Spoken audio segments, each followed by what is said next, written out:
making a return visit tonight to Philly Press Box Radio. D. Lynam to talk all things Sixers. Yeah, if you're talking Sixers, which we will be, there's no one better than D, and she's here ready to go. So let's do it, Bill. Let's do it. Let's welcome D. Lynam back to Philly Press Box Radio. D, welcome as always. Nice to see you both. Hey, D, we'll talk about the Sixers' new Big Three and much more in just a couple of seconds, but the Salt Lake City Summer League has been happening in the last few days. Sixers have played a couple of games already, another one tonight. What have you seen from the draft picks, Jared McCain and Adem Bona, the undrafted Justin Edwards, and second-year man Ricky Council IV? What have you seen?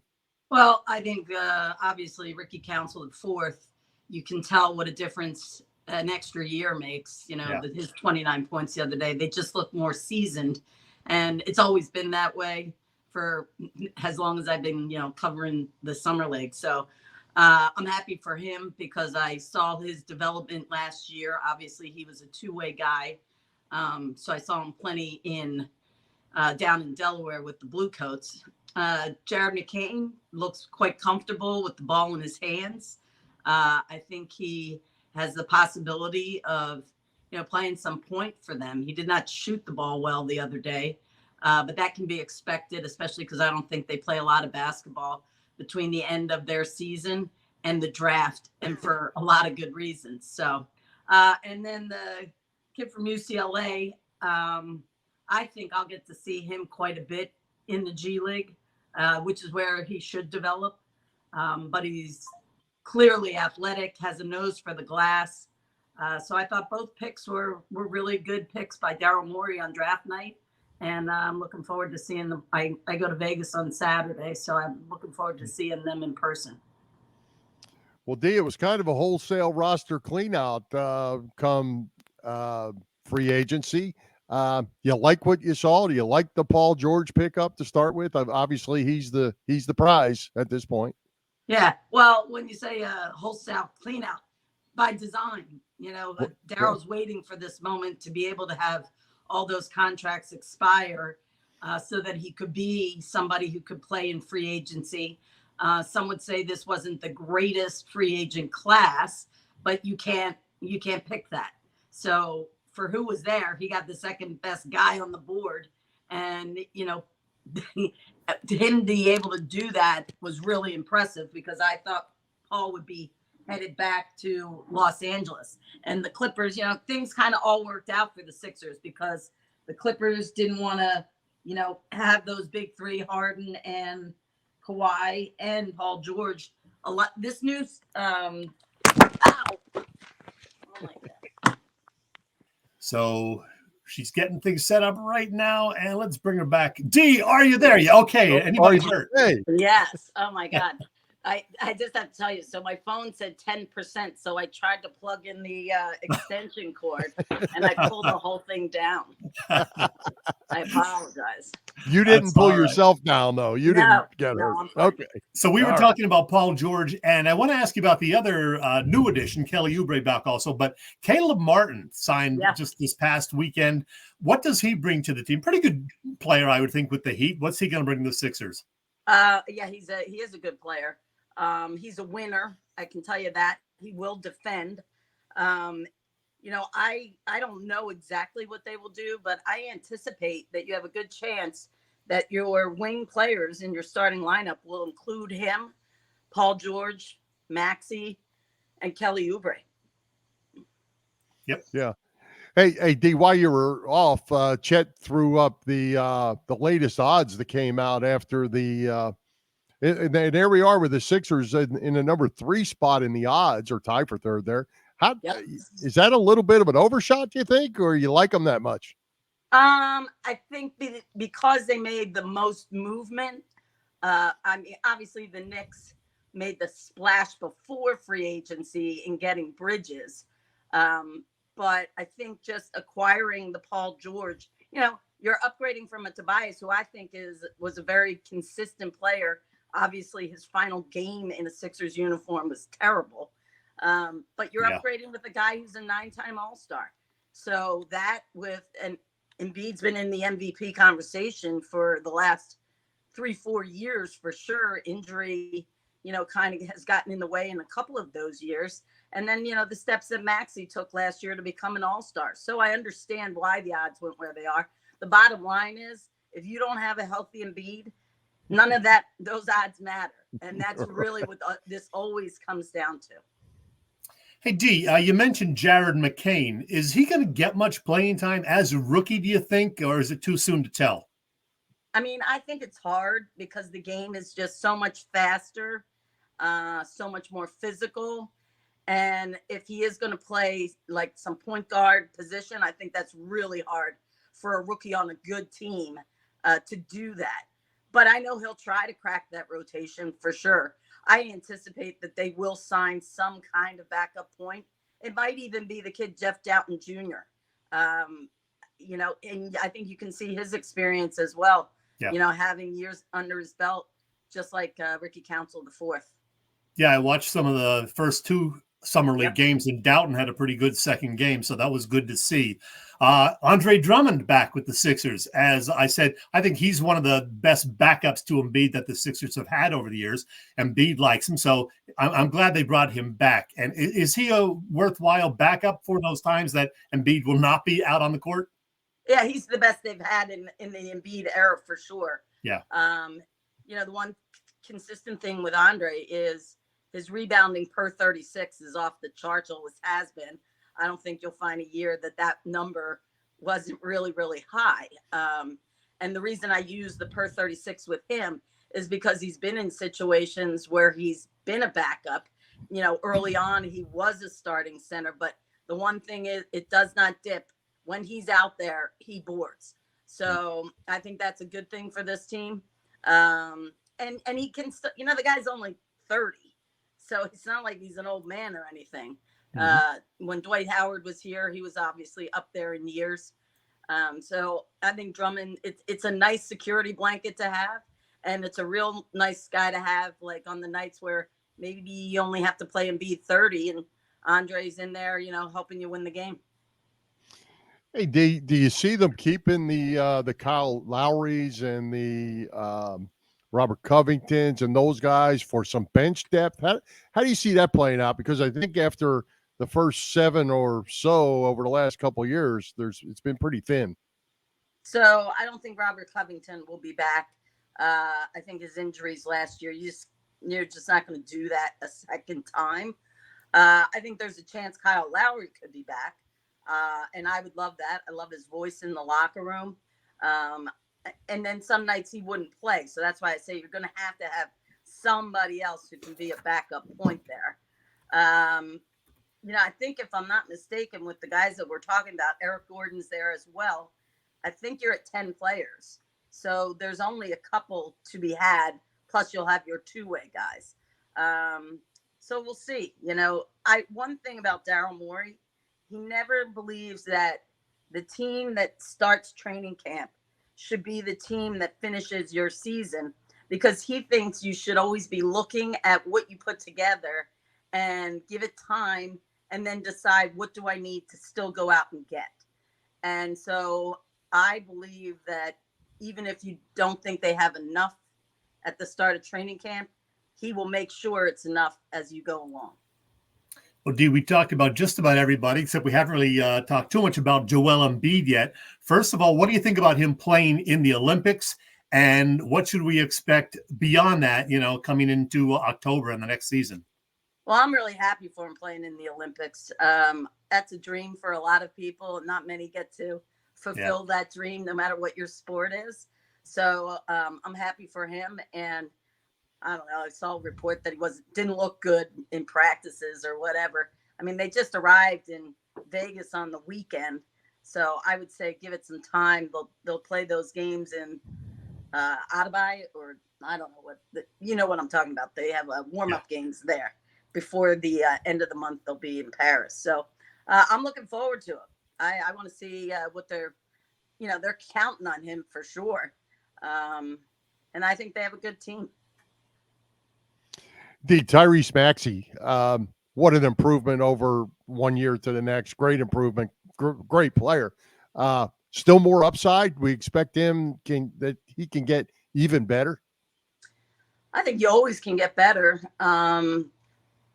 Yeah, I think defensively, he will continue to work defensively because, to be honest, in that starting lineup, he's probably the weakest of the defenders, if that in fact is the starting lineup. So you never want to be the last guy on the totem pole there. And you'd like to be able to carry your weight and keep guys in front of you. I think Kelly's defense so improved last year, and he has a lot of length from a wingspan perspective. So I think Maxey will get better with that. I think when get better talent around you, then they're better shot selections because you can't, the opponent can't cheat, right? Like, what are you going to do? If you double Embiid, now you got Paul and Maxey and Kelly out there, it makes it challenging for opponents. And with that, I think Maxey will find his ability to get to the paint maybe easier on some nights. And I've thought his 3-point shooting, he's proven to be a 40% 3-point shooter, and good for him. Yeah, you mentioned Kelly Oubre. I'm glad they brought him back as well. I think he improved as the season went on. He's kind of fearless out there. His defense is pretty good. Can we expect more from Kelly Oubre this year as he gets regular playing time? Well, he got regular playing time last year. Yeah.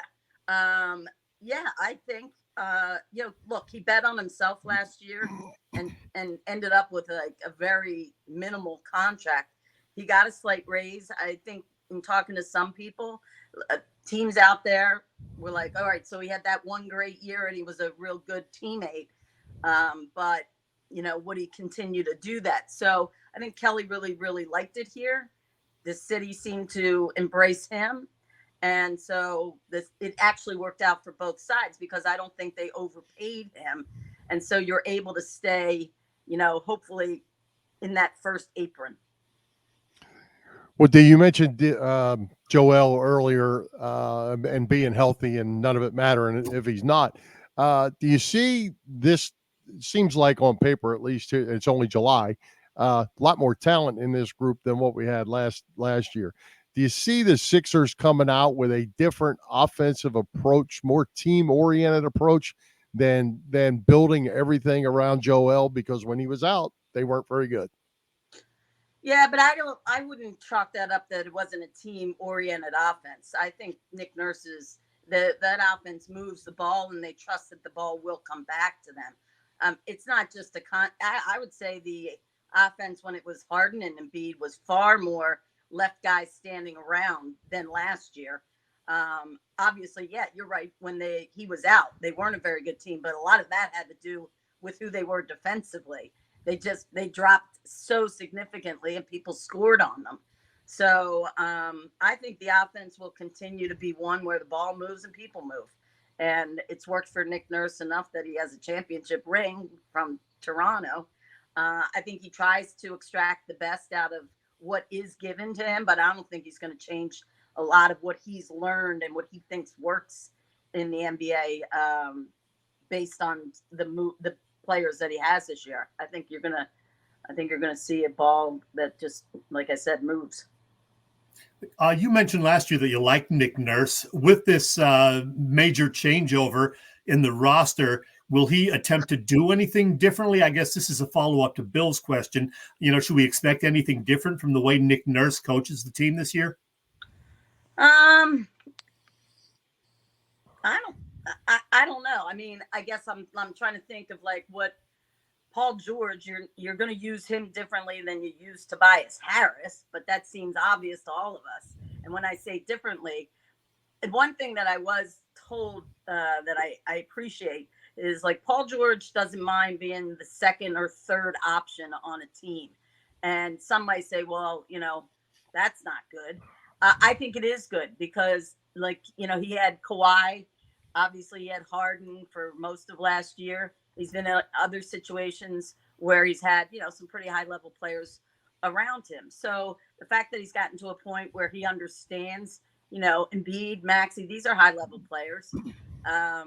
But he is a 20-point scorer, and I think he'll get his. But I just think people are going to get better-looking shots because you're going to be hard to defend with the caliber of players that you have out there. Well, D, the Boston Celtics obviously are the team to beat until somebody can knock them off. They're the king. Um, Big picture, $900 million, I believe, is the right number for their 5 starters now under contract. That's an awful lot of money. Can the league, big picture, withstand that? And I don't know that one has to do with the other, but they're $900 million worth of contracts, and now they're for sale. Yeah. The owner's right, getting out. exactly. When you say the 900, just so people are clear, that's the contract length of the contract added up for those 5 Yes. guys. Yes. Not what they are next year. Correct. Yeah, I hear you. But what's going to happen, Bill, is because of these new rules with the first apron, second apron, it's not gonna. They're not. Teams are a little wary. That's why I brought up Ballmer with not, willing to go to the max with Paul George, because he was looking at his future and he is looking down the road. So with Boston, they're doing it now because they already have their championship. I'll be interested to see, how much they get for it. Somebody will buy them. I mean, it's a storied franchise. So can it sustain itself? I mean, obviously you have the new TV contract, not this year, but the following. Right. And when that money keeps coming in, that's the percentages are based on the revenue that comes in. That's in the collective bargaining. So the money's there, whether it dries up now. And if you don't balance yourself to look to the future, you're going to have trusting processes all around the league while others are in their heyday. Dee, do you agree that this is kind of a 2-year window for the Sixers with Paul George, at 34, and Embiid now past the 30 mark, and always having injury concerns? I'm giving them 2 years to, do something. So maybe get to the second round or beyond this year and then win it in year 2, because, these guys ain't going to get any younger.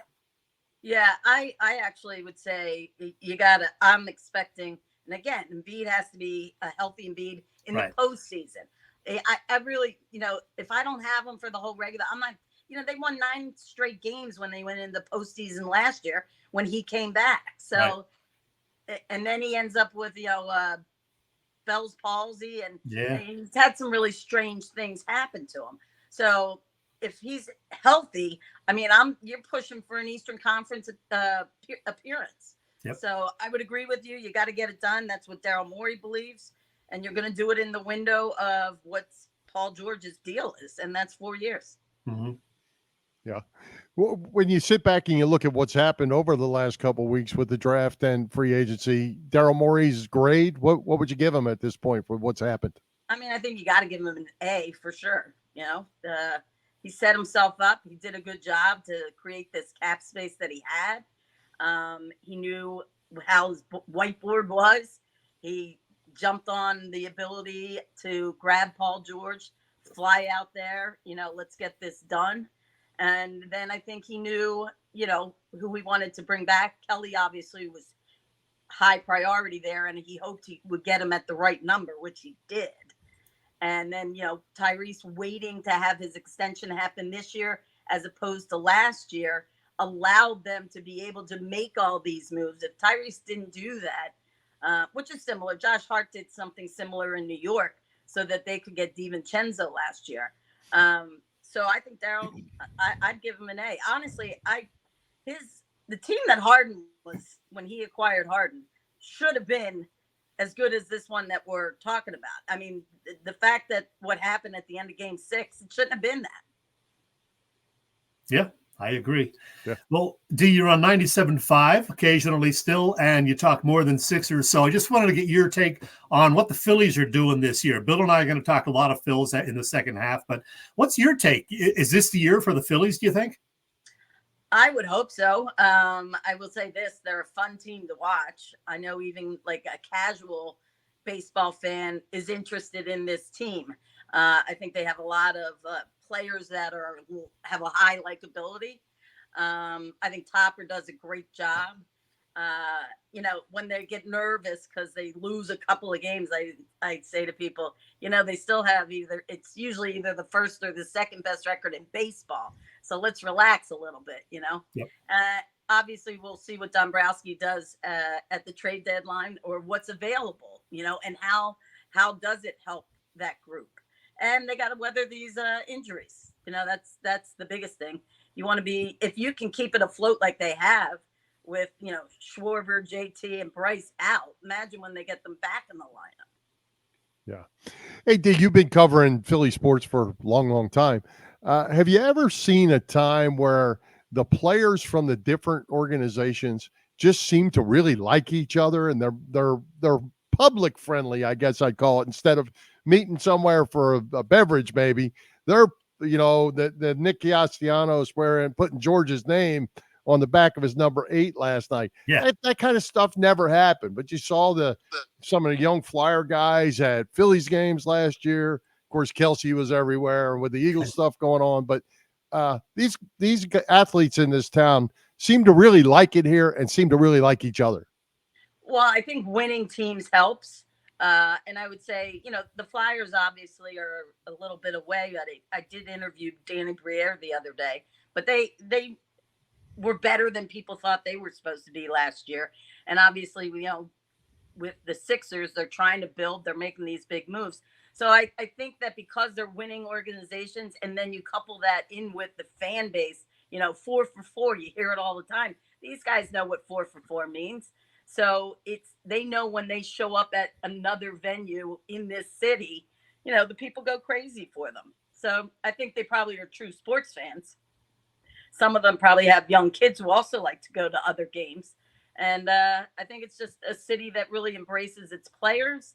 And they seem now, you're right, this group in particular, they have a couple of people on all 4 of them who really are embraced back. Dee, we'll let you run anything you have going on that you want to promote. No, I'm going to Summer League, and I'm working on a project actually that probably take a little bit of a couple months, but I interviewed Ray Didinger today, which was super fun. Oh yeah, we love Ray. What an amazing career that he's had, from start to finish. And when I say finish, he's retired, but he's always still doing something. He's not retired. Right. Exactly.